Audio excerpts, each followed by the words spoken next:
masa depanku kalau sandaranku adalah Allah Subhanahu wa Ta'ala. Jadi nek wis bersandar marang Gusti Allah, kalau Allah menjamin seluruh kehidupan makhluk ciptaannya, terus apa yang tersahkan kan itu terus nanti ngono burung Lancar. lancar kan gitu ya masuk aja. Nah, terus semuanya diserahkan sama Allah itu, kenapa orang beriman harus merasa resah bahwa semua itu adalah urusan Allah Subhanahu wa Ta'ala? Kita sebatas hanya kepada ikhtiar kepada Allah Subhanahu wa Ta'ala. La ta'khudhuhu sinatu wa la naum. Allah tidak mungkin akan terkena satu sifat ya. Sinatu wa la naum, ngantuk apalagi tidur ya.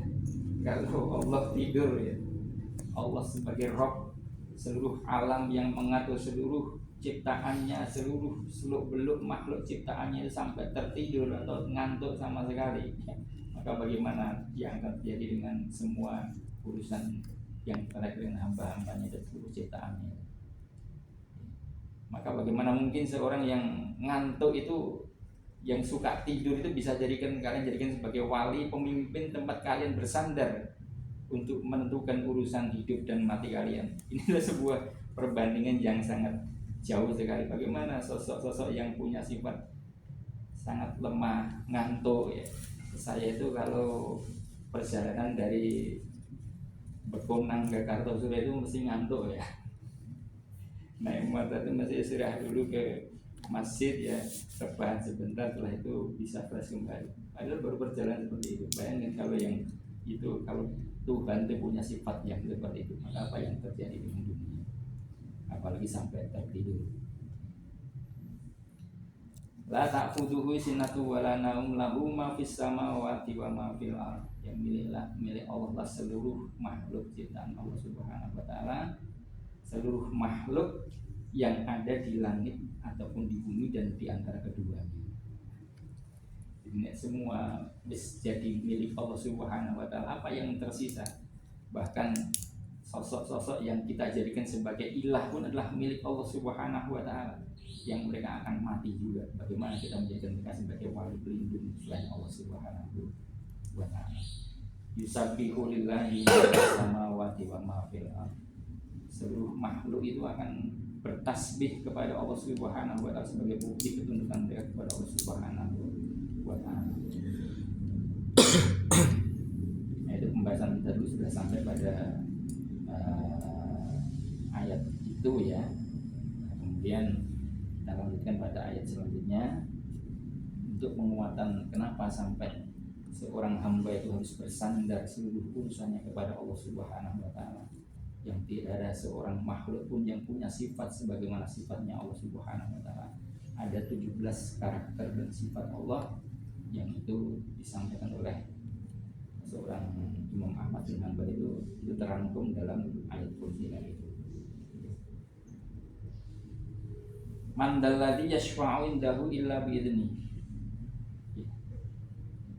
Siapa di antara kalian yang mampu memberikan syafaat pertolongan ya, kecuali dengan izin Allah Subhanahu wa Ta'ala. Man di situ bermakna man istifham ya. Artinya tidak ada satu makhluk pun yang mampu memberikan pertolongan di hadapan Allah Subhanahu wa Ta'ala kecuali dengan izin Allah Subhanahu wa Ta'ala. Mandalladzi yashfa itu syafaat ya, pertolongan ya. Itu penggunaan kata syafa'a yashfa'u itu Allah gunakan dalam kalimat ketika beliau Allah Subhanahu wa Ta'ala menyampaikan ayatnya wal asri wal layalin ashr wasyafa'i wal watr. Apa artinya? Wal asri wal layalin ashr, demi waktu dan malam yang 10. Wasyafa'i wal watr, dan demi yang genap dan yang ganjil. Itu wal fajr. Eh, Wal fajr. nah ya.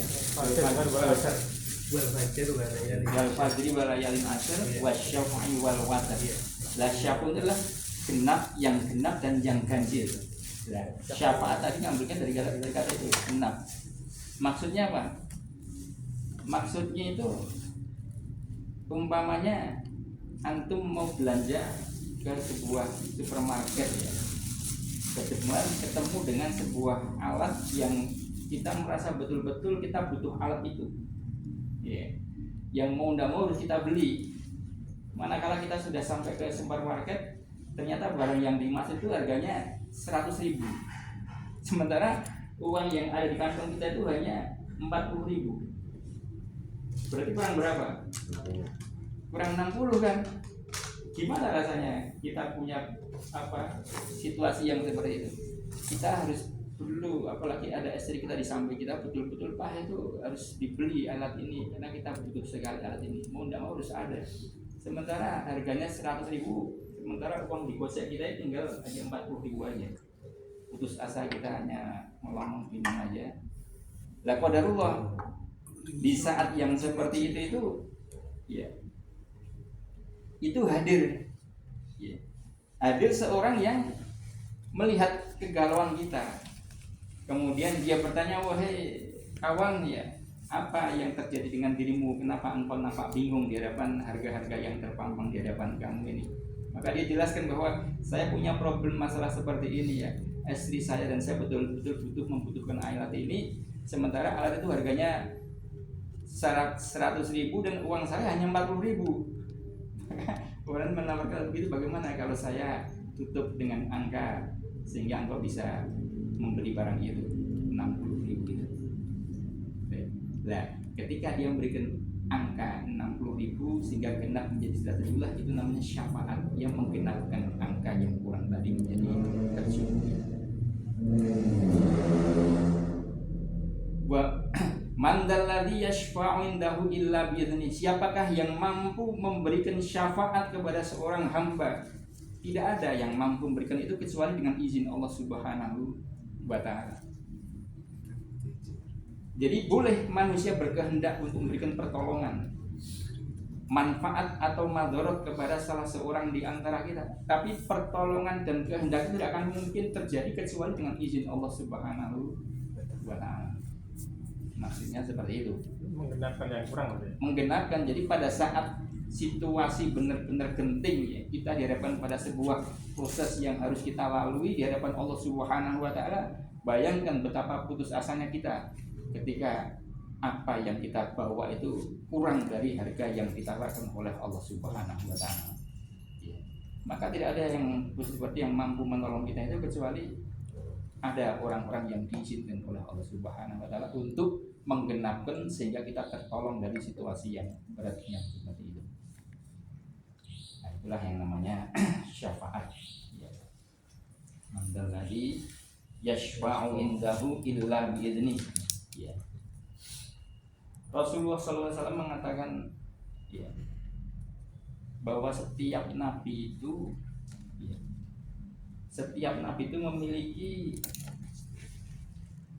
memiliki doa yang mustajab di hadapan Allah Subhanahu wa taala. Seluruh nabi. Jadi pada saat mereka dihadapkan pada situasi yang pelik dan genting itu biasanya mereka berdoa, dan Allah janjikan ada saatnya Allah berikan mereka satu semacam doa yang semestinya andikan kau manfaatkan pada situasi apapun pasti akan Allah kabulkan. Dan Rasulullah katakan semua nabi-nabi sudah menggunakan cara-cara gaman, dan Allah kabulkan doa-doa mereka semuanya tanpa ada sesuatu yang terhalang. Adapun saya, kata Rasulullah, saya sengaja menahan doa saya yang mustajab itu untuk umatku kelak pada yaumil qiyamah. Makanya nanti setiap umatku, kata Rasulullah, akan mendapatkan syafaat itu sepanjang dia mati dalam keadaan tidak menyekutukan Allah Subhanahu wa taala. Jadi kuncinya itu menyekutukan Allah tadi itu. Padahal menyekutukan Allah itu disangkanya orang adalah sebuah urusan yang remeh, padahal adalah urusan yang besar. menyekutukan Allah itu seperti seorang umpamanya ada rambut yang terendam dalam sebuah tepung, kemudian kita tarik, maka Rasulullah bertanya, adakah bekas dari tarikan tepung itu, dari bekas-bekas dari rambut yang tertarik itu? Maka sahabat mengatakan tidak ada, wahai Rasulullah. Itulah namanya kesyirikan, itu halus sekali, halus sekali. Dan kalau orang tidak hati-hati tentang pemaknaan, tentang makna ilah yang beberapanya sudah kita sampaikan tadi, di antara yang kita sampaikan tadi itu, ya Allahu waliyul ladzina amanu yukhrijuhum minadh dhulumati ilan nur, bahwa wali bagi orang yang beriman adalah Allah Subhanahu wa taala. Karena sekarang ini banyak orang menyatakan diri beriman kepada Allah Subhanahu wa taala, ternyata wali, pemimpin dan pelindungnya adalah bukan Allah Subhanahu wa taala. Dia mengambil hati seorang yang disangkanya sebagai pemimpin yang akan menyelamatkan urusan dunianya dan akhiratnya, ternyata itu hanyalah pemimpin yang wali yang tidak punya daya sama sekali, bahkan ia pun akan dihinakan oleh Allah Subhanahu wa taala. Itu adalah hal-hal kecil yang selayaknya kita pahami tentang makna permanaan ilah dalam kalimat la ilaha illallah yang sudah kita sampaikan beberapa di antaranya. Jadi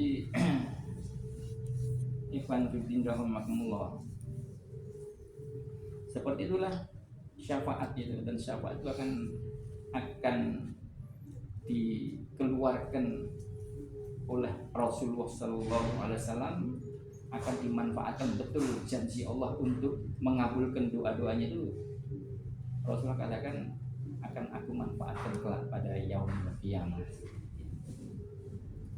Jadi situasinya itu pada saat yaumul qiyamah, ya, di saat semua urusan sudah dituntaskan oleh Allah Subhanahu wa taala, gura-gura tentang huru-hara tentang yaumul qiyamah terjadi, sehingga manusia terkumpul dalam sebuah padang mahsyar itu, ya, itu kan situasi yang sangat berat sekali.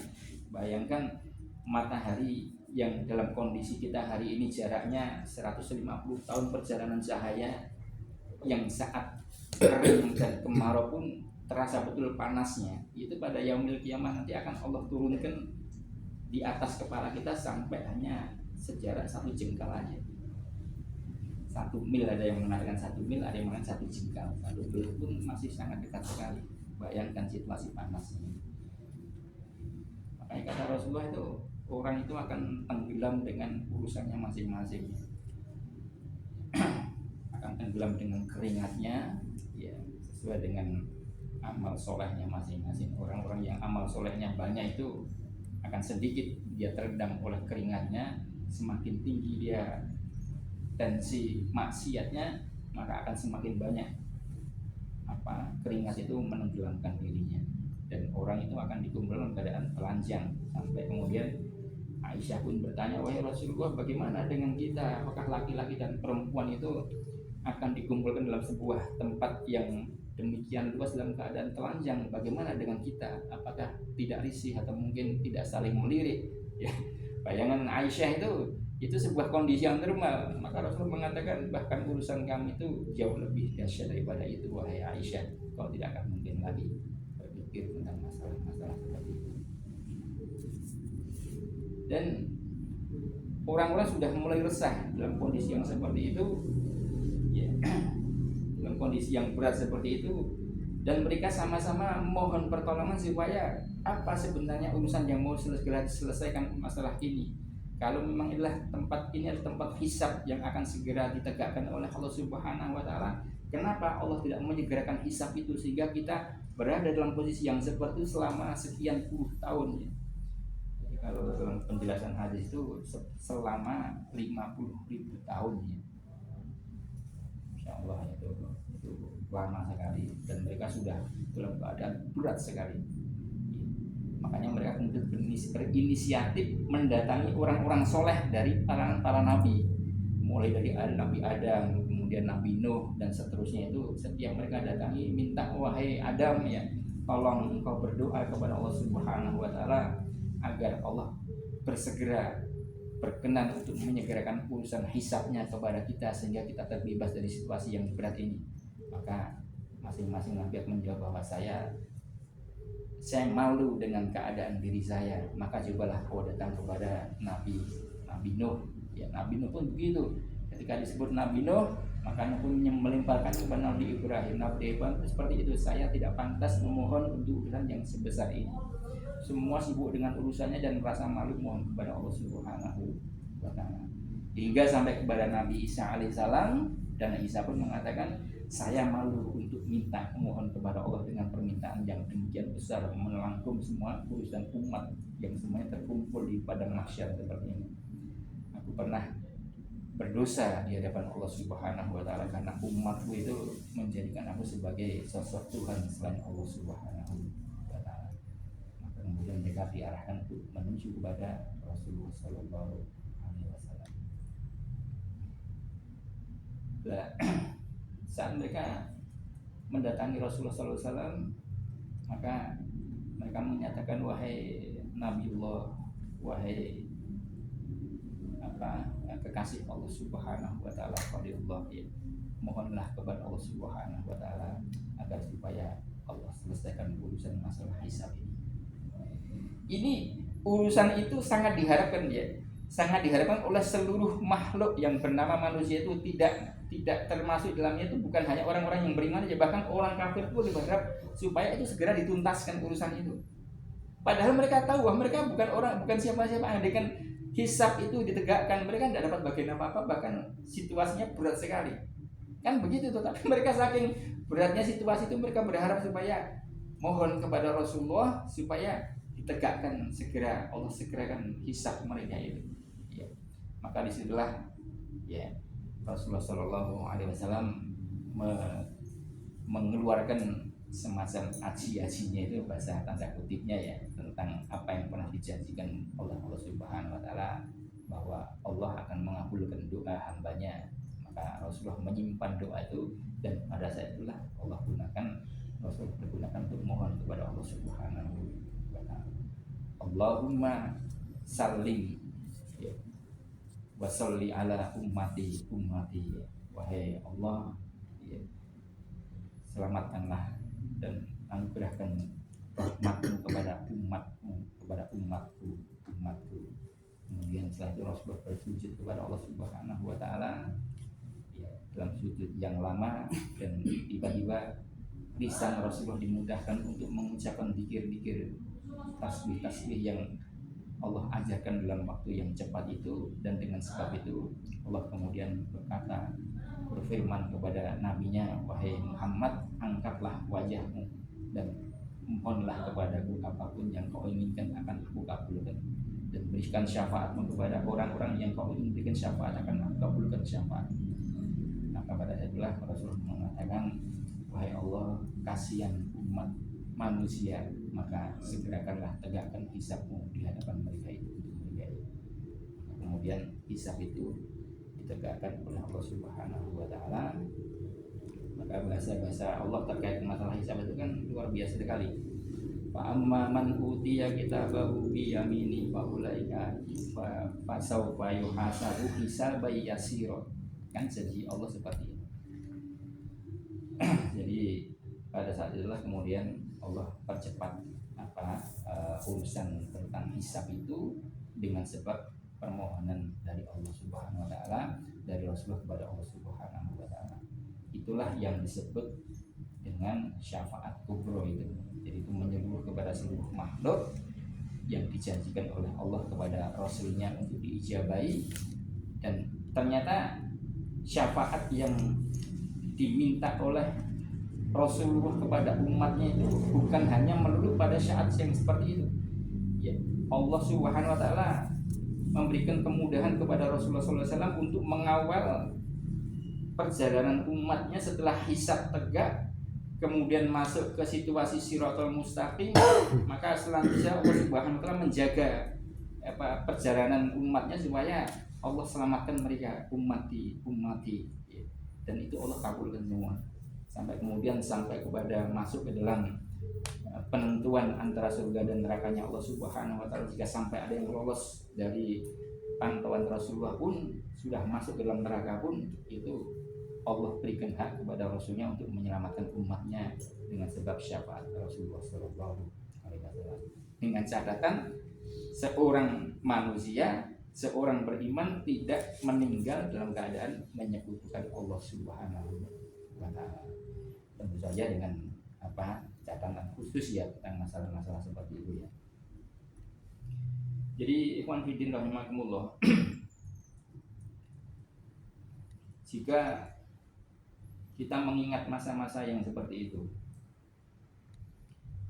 ditambah dengan bagaimana sikap Rasulullah Sallallahu Alaihi Wasallam, jasa-jasa Rasulullah Sallallahu Alaihi Wasallam kepada umatnya, termasuk kepada kita semua, sejak Rasulullah mengawali dakwahnya itu, ya maka sesungguhnya kita merasa bahwa sesungguhnya seorang hamba itu, seorang manusia umat Muhammad itu benar-benar tidak akan mampu membalas apa yang telah Rasulullah sampaikan, Rasulullah berikan kepada kita, baik pada saat dulu, apalagi pada saat yang akan datang nanti.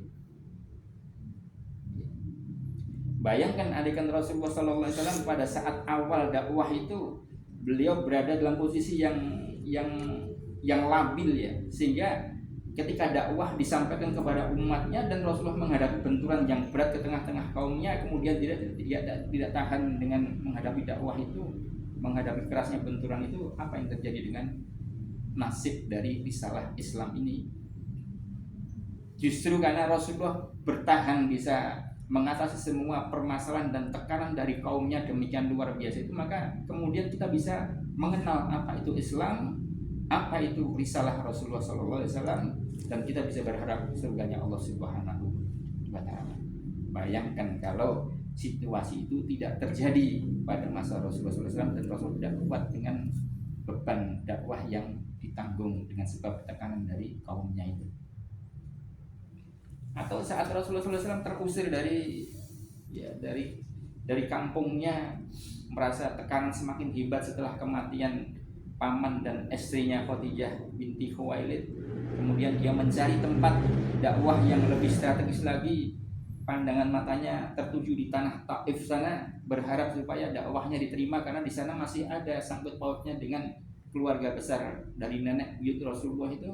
Beliau berharap di sana itu mendapatkan sambutan yang bagus ya. Tapi begitu sampai di sana, insya Allah ternyata sambutannya di luar dugaan, bukan penerimaan yang baik, tapi malah Rasulullah disipir dan dihinakan dengan cara apa? Dilempar batu, diminta oleh pembesar-pembesar negeri supaya Rasulullah Muhammad diusir dari kampung halaman mereka dengan cara dilempar batu, digiring oleh anak-anak kecil seperti itu.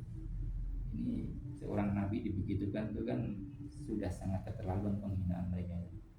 Tapi yang luar biasa dengan Rasulullah itu saat beliau dilempar batu, kemudian banyak luka-luka di sekujur badannya ya. Di sepanjang jalan itu Rasulullah menangkupkan tangannya ya. Kemudian sambil menangkupkan tangannya itu, beliau senantiasa menjaga supaya darah itu tidak menetes dari tubuhnya dan tertangkup dalam rangkuman tangannya ini. Maka sahabat Rasulullah yang menyertai Rasulullah dakwah itu namanya siapa? Yang menyertai Rasulullah dakwah ke Taif sama Zaid bin Harisah gitu. Itu anak angkat Rasulullah. Dia heran dengan Rasulullah. Wahai Rasulullah, kenapa engkau senantiasa menengadahkan tanganmu dan menjaga aliran darah tidak jatuh dari wajahmu atau bekas-bekas lukamu? Maka Rasul mengatakan, sesungguhnya sebuah kepastian jika sampai seorang nabi menetes darahnya kemudian membasahi bumi, maka kepastian dari azab Allah akan menimpa kepada kaum yang telah mencederai dan melukai nabinya itu. Bayangkan dalam posisi yang seperti itu Rasulullah masih memikirkan umatnya, padahal umat itu durhaka kepada Allah Subhanahu wa Ta'ala. Dan kalau sampai Rasulullah tidak berbuat seperti itu, maka barangkali orang-orang yang diamanahkan oleh Allah kelak kemudian kan mereka lewat anak turun mereka kan kemudian mereka banyak yang masuk Islam, dan orang-orang seperti itulah yang akhirnya menyebarkan dakwahnya kepada seluruh kaum muslimin, bahkan barangkali salah satu di antaranya sampai ke negeri kita Indonesia. Jadi jasa Rasulullah Masya Allah dalam rangka menjaga amanah dakwah dan tersebarnya Islam sampai ke seantero penjuru dunia, sehingga bisa mewarnai dan memberikan hidayah kepada seluruh umat manusia, itu demikian luar biasa ya. Apalagi setelah itu, bahkan sampai kemudian Rasulullah meninggal pun Rasulullah sudah memberikan satu pengamanan untuk masa depan umatnya sampai di negeri akhirat sana ya. Apakah kita punya anak sekalipun ya bisa memikirkan anak, aku nek wis mati kira-kira urusan anakku ke depannya piye, sampai urusan akhiratnya sampai seperti itu ya. Kowe ngurus urusannya akhirat anakmu sampai seberapa jauh menurut apa ya? Masuk aja ya. Rezekinya piye engko anakku, kemudian disiapkan seluruh perangkatnya, seluruh kepala itu, dan dia pastikan bahwa nanti mereka akan mendapatkan jaminan dengan sebab apa yang aku berikan nanti sudah jelas akan dikabulkan Allah, dengan sebab Allah menjanjikan sesuatu yang seperti ini, sampai seperti itu. Karenanya dengan sebab yang seperti itulah kenapa Allah mengatakan innallaha wa malaikatahu yusholluna 'alan nabi ya. Sesungguhnya Allah dan malaikatnya itu senantiasa menyampaikan bersolawat kepada Nabi. Ya ayyuhalladzina amanu shollu alaihi wasallimu tasliman. Wahai orang-orang yang beriman, shollu alaihi wasallimu tasliman. Bersolatlah kamu kepada Nabi Muhammad sallallahu alaihi wasallam. Nah, ucapan sholawat itu menjadi bagian dari cara kita membalas Rasulullah tentang apa yang telah Rasulullah lakukan kepada kita pada zaman awal dakwah, sampai kemudian tentang apa yang telah Allah Rasulullah persiapkan untuk kita pada yaumul akhir nanti itu. Dan itu kuncinya adalah sholawat kita kepada Rasulullah sallallahu alaihi wasallam. Makanya Rasulullah katakan ya, kalau sampai seorang yang mengaku beriman kepada Allah Subhanahu wa taala dan menjadikan Rasulullah sebagai nabi yang dicintai dan diikuti risalahnya, kemudian dia mendengar nama Muhammad disebut, kemudian tidak menyautnya dengan ucapan sholawat itu, maka sungguh dialah orang yang paling bakhil di hadapan Allah Subhanahu wa taala. Bagaimana dia? Sedangkan Allah saja itu menyampaikan sholawatnya kepada Rasulullah, padahal dia adalah Rabbul Alamin, yang dia tidak butuh dalam tanda kutip ya tentang kehadiran Muhammad, dia tidak butuhkan itu. Apalagi kalian butuh sekali pada seorang Rasul yang dicintai oleh Allah Subhanahu wa taala. Bagaimana mungkin kalian yang sangat membutuhkan sosok yang seperti itu, tapi kalian pelit untuk mendoakan Rasulullah sebagai bagian dari ucapan rasa terima kasih kita kepada Rasulullah SAW atas jasa-jasa mereka. Rasulullah katakan, bersolawatlah kalian kepadaku karena sungguhnya solawat kalian itu sampai kepadaku. Jadi panjenengan bersolawat kepada Rasulullah SAW itu getaran suara solawat itu akan disampaikan oleh kepada Rasulullah Sallallahu Alaihi Wasallam. Itulah janji atau yang disebut oleh Rasulullah Sallallahu Alaihi Wasallam. Dan itu orang-orang yang punya kedekatan dengan Rasulullah sampai kemudian bermimpi ketemu dengan Rasulullah Sallallahu Alaihi Wasallam. Itulah orang-orang yang punya amalia seperti itu. Ada yang pernah bermimpi ketemu dengan Rasulullah. Itu salah satu di antara tanda kebaikan itu ya, karena setan itu tidak akan mampu menyerupakan diri dengan wajah Rasulullah Sallallahu Alaihi Wasallam. Dan itu amalia seorang itu menyebabkan Rasulullah hadir dalam mimpi-mimpi yang seperti itu. Karena bisa seorang sahabat, seorang khalifah dari kalangan Bani Umayyah itu kan pernah bermimpi ketemu dengan Rasulullah, yang mimpinya itu adalah bahwa wahai kamu ya, saya namanya lupa itu, yang pernah bermimpi untuk bahwa makam Rasulullah itu sedang diganggu oleh orang-orang Yahudi. Ada yang pernah dengar cerita itu enggak? Kan ceritanya gitu. Jadi si orang tadi, si khalifah tadi itu bermimpi ya bahwa apa dibangun oleh Rasulullah, wahai kamu ya penjaga khalifah kekhilafan Islam ya, sesungguhnya kuburan Muhammad Nabi sedang diganggu, akan dirusak oleh orang-orang yang buruk karakter mereka dari karakter orang Yahudi. Ya. Rupanya mimpi itu diabaikan oleh si khalifah tadi, kemudian bermimpi lagi sampai berapa kali. Ya, itu dengan sebab sholawat tadi itu. Termasuk seorang yang punya urusan besar terkait masalah utang piutang dan dia mohon kepada Allah supaya hutangnya dilunasi tapi tidak kunjung selesai. Maka diperintahkan kepada orang itu, kalau begitu kamu menghadap pada khalifah ini dan minta supaya hutangmu dikabulkan. Ya. Maka kemudian dia menghadap betul ya mimpinya itu dengan sebab dia mimpi pada Rasulullah SAW dengan mimpi yang seperti itu. Setelah dia ceritakan itu, maka si khalifah tadi mengatakan, ya wahai Fulan, kenapa engkau minta aku begitu, perkataan seperti itu? Sesungguhnya itulah pesan dari Rasulullah untuk menyampaikan kepada bahwa engkau akan memberikan hutang itu, melunasi hutang-hutangku. Tandanya bahwa kamu bermimpi untuk masalah seperti apa? Sesungguhnya Rasulullah mengatakan kamu setiap hari bersolawat kepada Muhammad 1000 kali dalam satu hari. Ini mungkin amaliyah orang-orang yang salafi yang dulu ya, sampai 1000 kali. Tapi dengan sebab itu menjadikan orang dekat dengan Allah, dengan Rasulullah SAW. Dan pada hari kemarin itu Rasulullah katakan kamu abai tidak menyampaikan sholawatmu kepada Nabi dan kamu lupakan itu.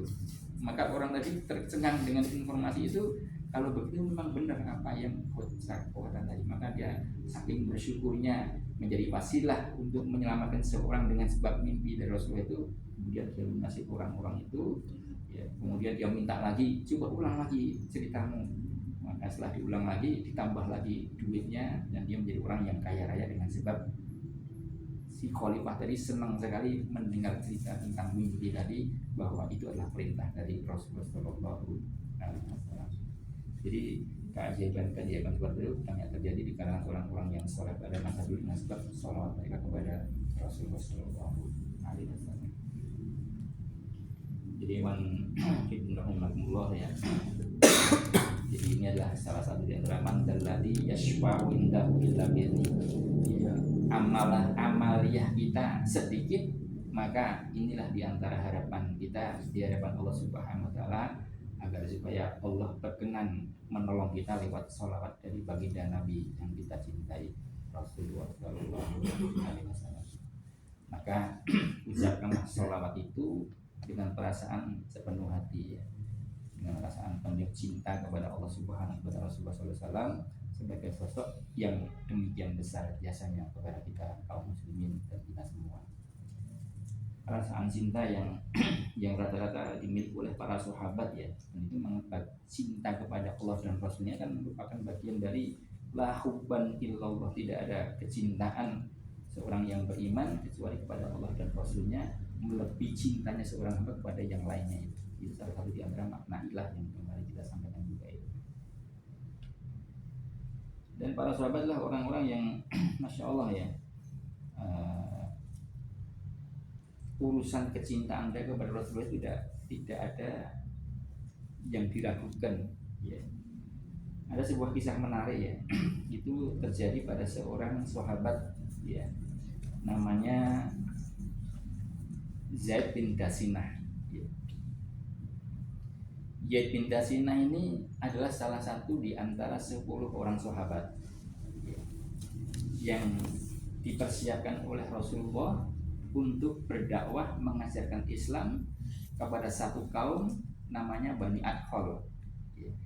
Bani Adkhal itu utusan kaumnya itu bertemu dengan Rasulullah dan mengatakan, wahai Rasulullah, wahai Muhammad, sesungguhnya Bani Adkhal ingin masuk Islam dan mohon supaya diajarkan kepada mereka ilmu tentang Islam. Maka utuslah beberapa orang di antara orang-orang di kalanganmu untuk berangkat bersama kami mengajarkan Islam ke tengah-tengah kaum kami.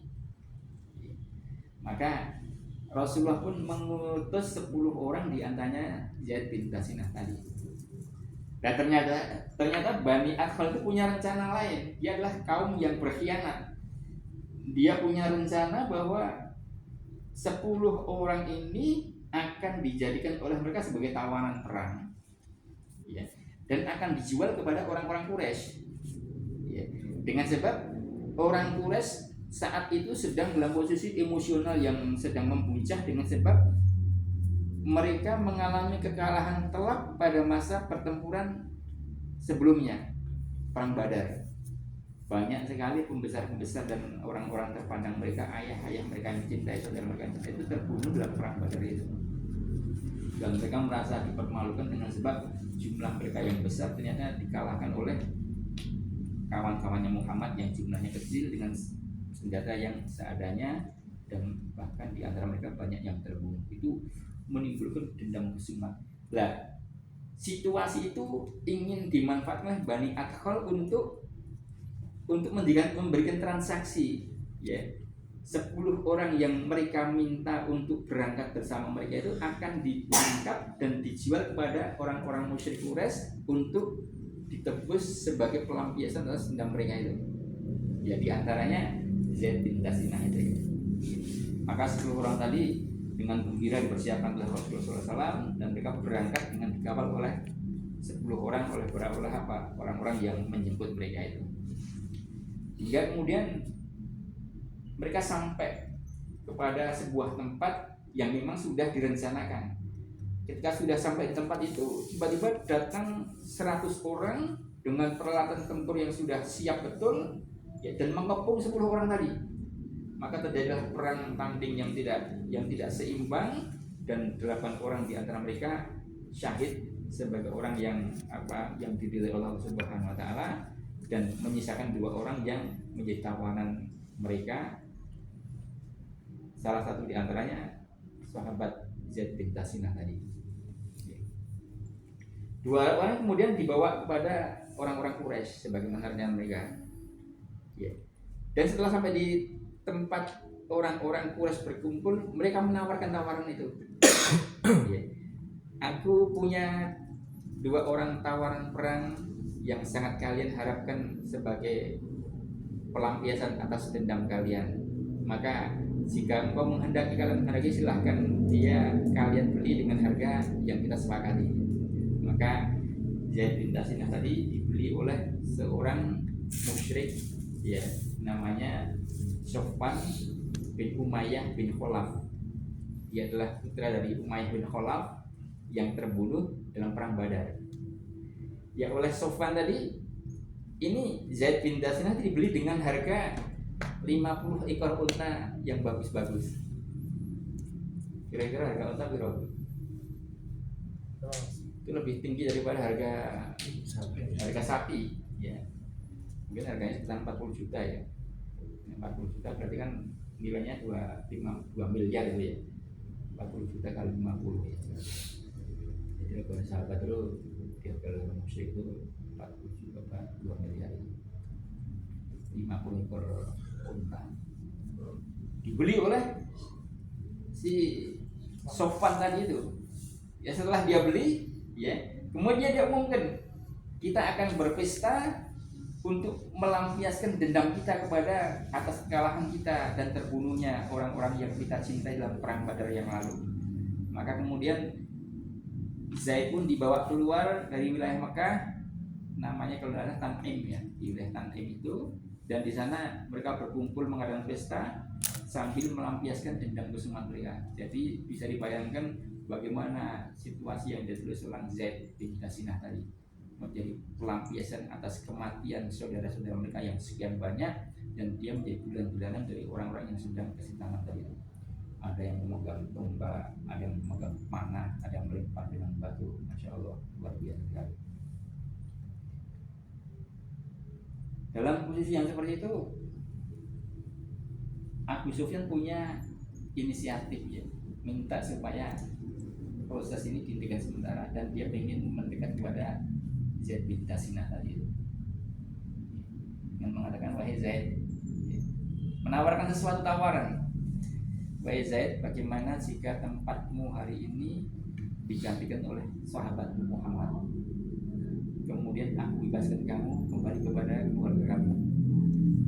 Maka jawaban Zaid itu mencengangkan seorang Abu Sufyan. Dia mengatakan awalnya dia sudah lunglai, begitu mendengar tawaran yang seperti itu langsung emosionalnya bangkit dan mengatakan, demi Allah aku sama sekali tidak rindu kalian melepaskanku untuk tinggal bersama keluargaku di tengah-tengah kota Madinah, sementara Rasulullah terdolimi oleh kalian walaupun hanya cuman tertusuk jari jemari kakinya aja. Jadi seorang Z itu mengatakan bahwa aku tidak sudi menerima tawaran kamu untuk kembali ke tengah-tengah keluarga berbahagia dengan keluargaku, sementara Muhammad ya engkau jadikan seperti itu walaupun hanya dia tertusuk oleh sebuah tusukan duri sekalipun. Ini artinya sebuah kata-kata yang menggambarkan betapa luar biasa kecintaan para sahabat kepada Rasulullah Shallallahu Alaihi Wasallam. Kemudian setelah mendengar jawaban seperti itu, maka Abu Sufyan pun kembali kepada kaumnya dan menceritakan kisah tadi. Dia mengatakan, sungguh aku tidak pernah menemui satu kaum, seorang kawan dicintai oleh kawan yang lainnya itu melebihi cintanya kawan Muhammad kepada Muhammad. Ya, itu rupanya cerita menambah emosional mereka. Saya kemudian Z langsung dibunuh oleh Sofwan bin Umayyah tadi. Lalu sebelum dibunuh, dia berdoa kepada Allah Subhanahu Wa Taala, ya Allah, ya tolong sampaikan salamku kepada Nabi Muhammad Sallallahu Alaihi Wasallam.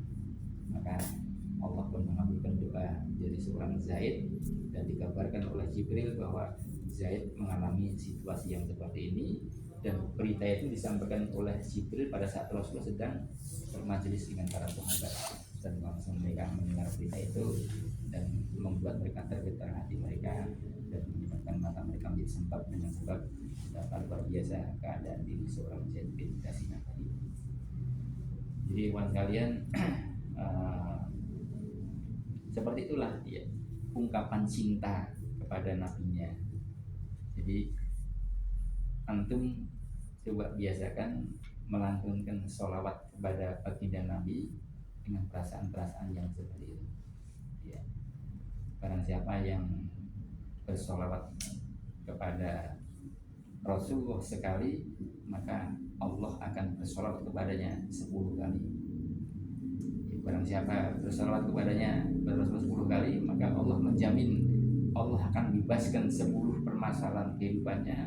Allah akan hapuskan semua dosa-dosa, 10 dosa yang pernah dilakukannya pada saat itu, dan Allah akan mudahkan 10 kebaikan untuknya, dan Allah akan angkat derajatnya 10 derajat pada setiap jumlah bilangan itu. Jadi ya Masya Allah, janji yang demikian luar biasa. Sholawat Allah, Innallah wa malaikatahu yusholluna ala nabi. Ya, itu makna Allah bersolawat kepada Nabi itu maksudnya Allah akan menyebut nama Rasulullah di tengah-tengah komunitas para malaikatnya yang mulia. Ya. Makna permohonan kita, Allahumma salli wa sallim ala Muhammad, ya Allah selamatkanlah Muhammad, anugerahkanlah limpahkanlah sholawat dan rahmatmu kepada Rasulullah. Itu maknanya kita memohon kepada Allah Subhanahu Wa Taala agar supaya Allah senantiasa melantunkan sholawatnya, menyebut nama Rasulullah di tengah-tengah malaikat yang mulia. Kemudian Allah Subhanahu Wa Taala berkenan menjaga jasad Rasulullah Sallallahu Alaihi Wasallam, dan Allah berkenan menjaga risalah dakwah yang disampaikan oleh Rasulullah sampai kepada kita, dan umatnya pun istiqomah dengan sunnah-sunnah nabinya. Jadi sholawat itu akhirnya kembali kepada kita juga.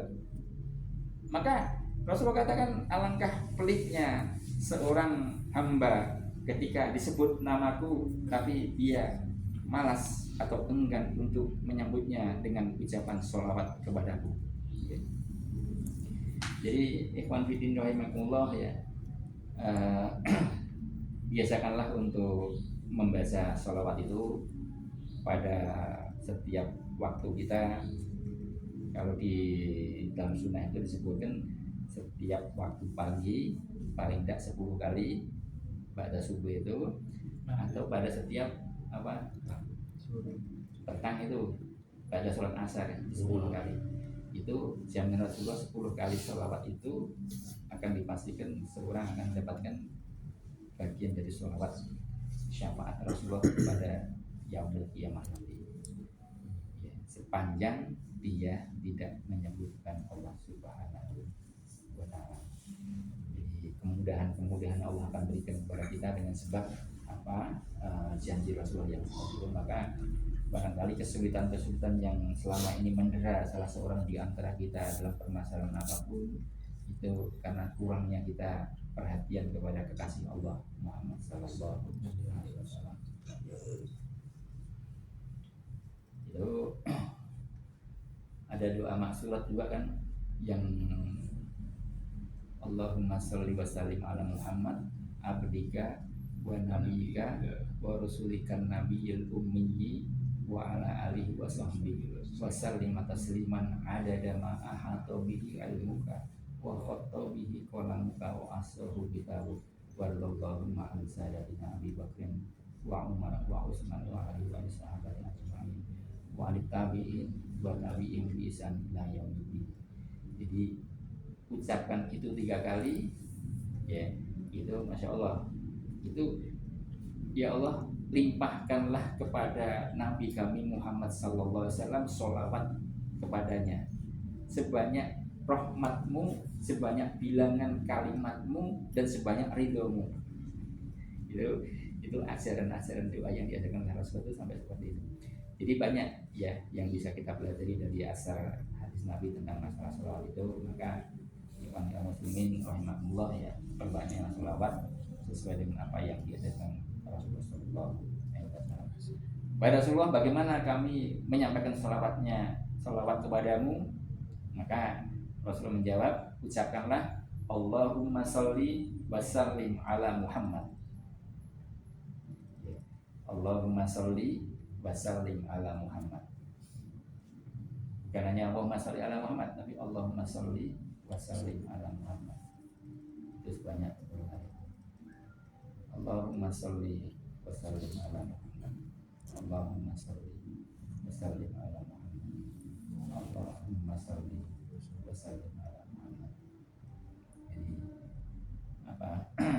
Itu kebiasaan-kebiasaan yang diajarkan, zikir-zikir yang diajarkan oleh Rasulullah, dan itu menambah kedekatan kita, kecintaan kita kepada Allah, kepada Rasulullah sallallahu alaihi wasallam, dan merupakan bagian dari bukti cinta kita kepada Allah, kepada Rasulnya, dan merupakan jaminan transaksi kita kepada Rasulullah bahwa syafaat kita 10 kali pagi dan sore akan menjadikan syafaat Rasul yang akan sampai kepada kita kelak pada yaumul qiyamah insyaallah. Jadi apa? Itu diantara yang bisa saya sampaikan pada kesempatan malam hari ini, ya, terkait dengan syafaat dari Allah Subhanahu wa Ta'ala yang Allah berikan kepada Rasulullah sallallahu alaihi wasallam, ya, yang itu sudah dinyatakan oleh Allah bahwa hak syafaat itu hanya milik Allah Subhanahu wa Ta'ala. Pertolongan pada yaumil akhir nanti hanya menjadi hak Allah Subhanahu wa Ta'ala, dan Allah berikan apa syafaat itu, hak untuk memberikan syafaat kepada orang-orang yang memang telah diizinkan oleh Allah memberikan syafaat itu. Di antaranya adalah Rasulullah sallallahu alaihi wasallam. Kemudian siapa lagi yang diberi hak untuk memberikan syafaat pada yaumul qiyamah itu? Rasulullah, siapa? Orang yang syahid. Dia akan diberikan untuk memberikan syafaat kepada 80 orang, ya, dari kaum keluarganya.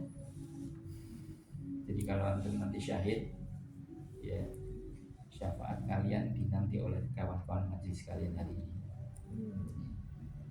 Kemudian ahlul Quran, ya, dan beberapa orang lagi diantaranya. Ada orang-orang tertentu yang memang dijanjikan oleh Allah untuk memberikan syafaat kepada orang-orang yang dekat dengan dirinya dengan sebab kedekatan dia kepada Allah Subhanahu wa ta'ala.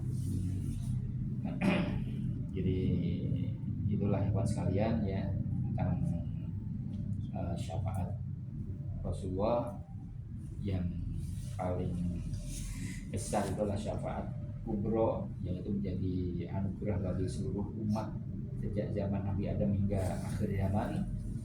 Ya, di saat matahari Allah turunkan posisinya menjadi satu jengkal di depan kepala manusia, dan manusia tenggelam dengan peluh mereka dengan sebab amalah-amaliah mereka tergantung dengan kualitas amal mereka dan banyaknya dosa-dosa mereka.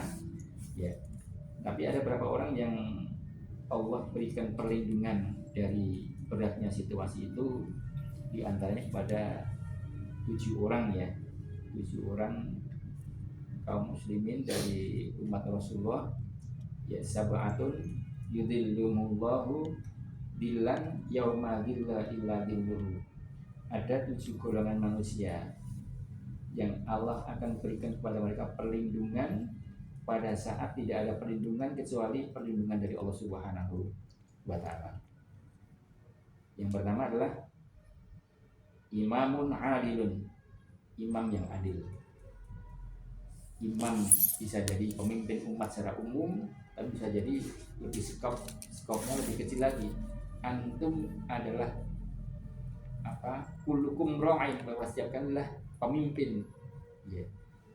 Dimanapun posisi kalian, apa kalian jadi pemimpin diri kalian atau pemimpin keluarga kalian, atau yang lebih rendah daripada itu, lebih tinggi daripada itu, yang jelas kalian seorang pemimpin yang akan bertanggung jawab pada manusia. Maka jadilah pemimpin yang adil. Adil itu artinya menempatkan segala sesuatu pada tempatnya. Tempatilah syariat Allah sebagaimana yang disyariatkan oleh Allah Subhanahu wa ta'ala. Imamun adilun, kemudian wasyabun nasya'a fi ibadatillah ya, dan seorang pemuda yang tumbuh di dalam ketaatan kepada Allah Subhanahu wa ta'ala. Jadi antum-antum yang merasa masih muda, yang memiliki jiwa-jiwa yang merdeka untuk berbuat apapun saat emosional dan nafsu bisa diekspresikan dengan semaunya dan punya tenaga yang lebih, justru pada saat yang seperti itu dia mampu mengendalikan diri sehingga nasya'a fi ibadatillah, dia tumbuh dalam keadaan beribadah kepada Allah Subhanahu wa ta'ala, tunduk pada syariat Allah Subhanahu wa ta'ala. Maka inilah di antara orang-orang yang akan mendapatkan jaminan, mendapatkan perlindungan dari Allah Subhanahu wa ta'ala. Wa rajulun qalbuhu mu'allaqun bil masajid, dan seorang laki-laki yang hatinya itu mu'allaq, terikat terkatung-katung dengan masjid. Jadi pemuda masjid ya, atau laki-laki masjid. Jadi antum ya biasakan untuk senantiasa ada alarm dalam dirinya, sehingga senantiasa ingat untuk masuk dan mengerjakan sholat di masjid pada saat adzan berkumandang, atau syukur-syukur itu menjadi muadzinnya dan senantiasa menunggu waktu datangnya munajat kepada Allah Subhanahu wa ta'ala. Ada banyak 7, di antara yang lain adalah 2 orang yang berkasih kasihan, yang mencintai, saling mencintai karena Allah, bertemu karena Allah, berpisah karena Allah. Kemudian seorang yang mengeluarkan infaknya fisabilillah secara tersembunyi-sembunyi, sehingga saking tersembunyinya seakan-akan tangannya itu tidak mengetahui apa yang itulah tangan kanannya. Kemudian seorang yang warajulun da'atuhum ra'atan dzata mansibin, dan seorang laki-laki yang diajak untuk berbuat maksiat oleh seorang wanita dzata mansibin wa jamalin, yang dia punya nasab yang bagus dan cantik pula. Kira-kira nek awakmu dijak maksiat marang wong ngono, kira-kira jamu piye? Ya. Wis ayu ya, nasabe dari bangsawan pula ya. Wah, ini kesempatan ya, Masya Allah, itu benar-benar ujian tingkat tinggi lah seperti itu ya. Jangankan tawaran langsung ya, wong kita maksiat terkadang tersembunyi-sembunyi, ngerti gambar neng HP aja, apa delik. Ini orang-orang pilihannya. Iya. Wa rajulun da'atuhum ra'atan dzata mansibin wa jamalin, ya. Fakola ini akhafullah, tapi dia mengatakan sesungguhnya aku takut kepada Allah. Ya saya sebenarnya pengen, tapi masya Allah ketakutanku lebih besar daripada maksiat yang kau tawarkan itu. Wa rajulun da'allahu khalian fafadat aina, dan seorang yang bangun pada malam hari di tengah keheningan malam dia bermunajat kepada Allah Subhanahu wa taala khalian fafadat aina, kemudian berlinang air mata dengan sebab besarnya harapan kepada Allah dan besarnya doa-doa yang telah dia lakukan dan besarnya harapan ampunan dari Allah Subhanahu wa taala. Ini hal-hal yang semestinya orang beriman itu berlomba-lomba untuk meraih posisi itu. Ini ono pitung pilihan. Mosok awakmu ora tertarik walaupun cuma satu bagian aja. Mas-mas yang muda kira-kira pengen oleh bagian sing di Mas. Gitu loh. Jadi ono sesuatu pengen surga ora? Ya pengen, tapi apa mujahadahnya? Itu pilihan-pilihannya di antara itu. Ya.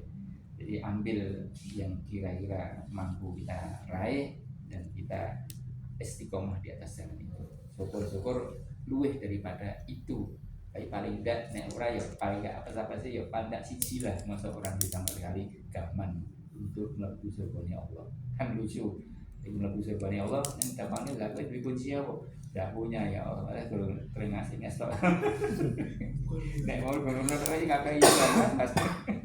Jadilah mujahadah itu seperti itu ya. Itulah ikhwannya sekalian ya yang bisa kita sampaikan pada kesempatan ini, mudah-mudahan bermanfaat. Aku lupa ada. Assalamualaikum warahmatullahi wabarakatuh. Waalaikumsalam warahmatullahi wabarakatuh.